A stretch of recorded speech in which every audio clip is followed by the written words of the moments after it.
On a fait des films où on a déjà monté à cheval.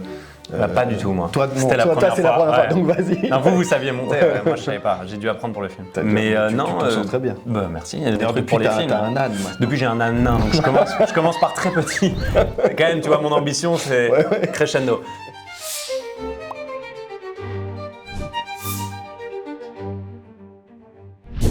Et c'était vraiment la première fois que j'avais un livre qui me plaisait, où je ne l'ai pas déjà vécu comme une punition de ma prof de français. Et donc j'aimais le lire, ça m'a vraiment fait voyager, ça m'a posé tellement de questions sur est-ce qu'on a le droit de se venger, jusqu'où j'irais moi si j'étais dans la situation d'Edmond Dantès, si mes propres amis m'avaient trahi à ce point-là, et surtout si j'étais l'homme le plus riche du monde.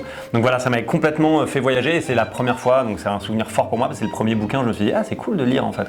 C'est vrai que c'est un livre qui donne envie de lire. Et j'ai un souvenir merveilleux. Après, j'avais lu une version abrégée. Oui, c'est 1400 pages. Voilà.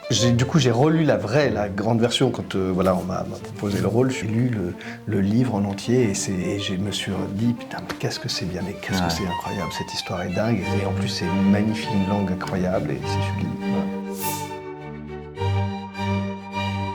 Bah, déjà, le but, c'était de retranscrire tout ce qui est génial dans ce bouquin. C'est un grand livre de vengeance qui a inspiré plein de films qu'on connaît maintenant, des films de Tarantino, des westerns, Batman lui-même, Iron Man. Donc c'est quand même le début d'un espèce du super-héros qui est à la fois le Batman et le Joker, parce qu'il a quand même des plans machiavéliques. Et donc c'est ça que j'adore moi dans ce livre et qu'on a essayé de retranscrire. On voulait embrasser la noirceur, je pense que les gens y sont prêts, c'est une des premières conversations qu'on a eues avec les réalisateurs sur ne pas faire l'impasse sur la noirceur. Donc c'est ça qu'on voulait proposer, c'est embrasser le fait que ça raconte ce que l'être humain a de meilleur en lui, mais aussi ce qu'il a de plus terrible, de plus noir et de pire. Et donc déjà on propose ça, ce qui n'est pas courant dans les versions de Monte Cristo. La deuxième, je trouve, modernité, c'est d'aller au bout des transformations d'Edmond Dantès. Edmond Dantès revient se venger, mais pour pas qu'on le reconnaisse, il décide de se transformer dans plein de personnages pour mieux duper et pour mieux avoir ses ennemis. Et du coup, il change de masque, il change de tête, il change d'âge, il change de corpulence.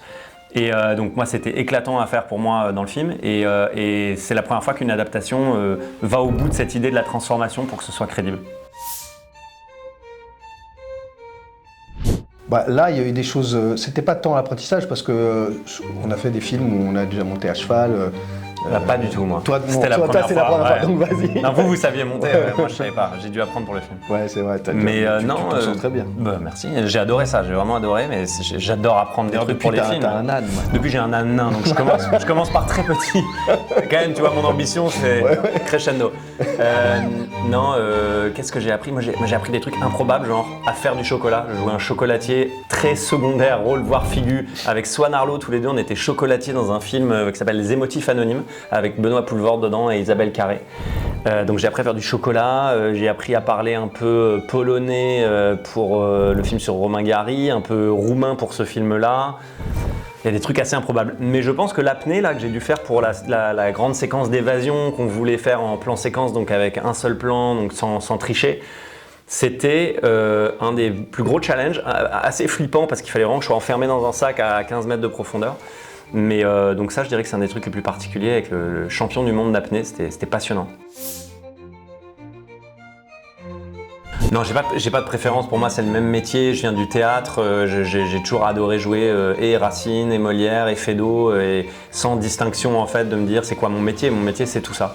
Venant de cette formation-là, je me suis jamais dit je vais faire soit que des comédies, soit que du thriller. Dès que je finis un film d'un style en particulier, j'ai envie de faire un autre style parce que c'est ma curiosité naturelle qui m'amène là. Et voilà, je trouve ça sain aussi de changer un peu de registre. Mais comme tu le fais toi aussi, j'ai l'impression que la question pour plein d'acteurs se pose pas trop, quoi.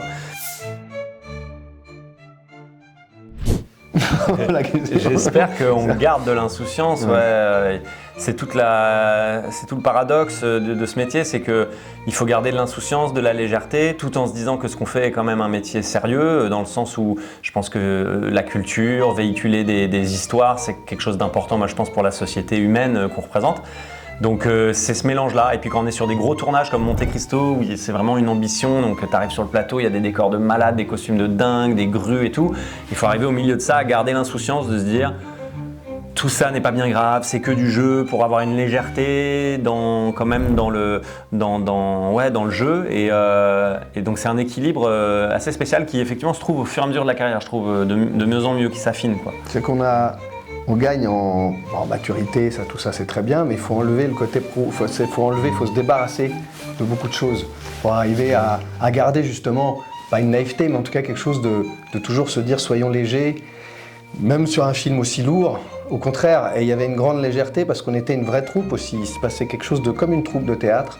Et chacun, on avait beaucoup de plaisir à venir chaque matin jouer ensemble nos partitions, nous terrifiantes de haine et d'inamitié, et puis en plus lui de la vengeance sur ce qu'il regardait ses personnages, qu'est-ce qu'ils sont devenus. Donc il faut garder ce truc-là, il faut se débarrasser de plein de choses pour pouvoir être libre dans une structure pareille. Et je pense que voilà, c'est ça qu'il faut. Ça, c'est aussi le métier, quoi, peut-être. C'est Patrick Mille. Et c'est Pierre Ninet. Ouais. Et on voulait juste vous dire que le Comte de Monte Cristo, c'est très bientôt dans les salles.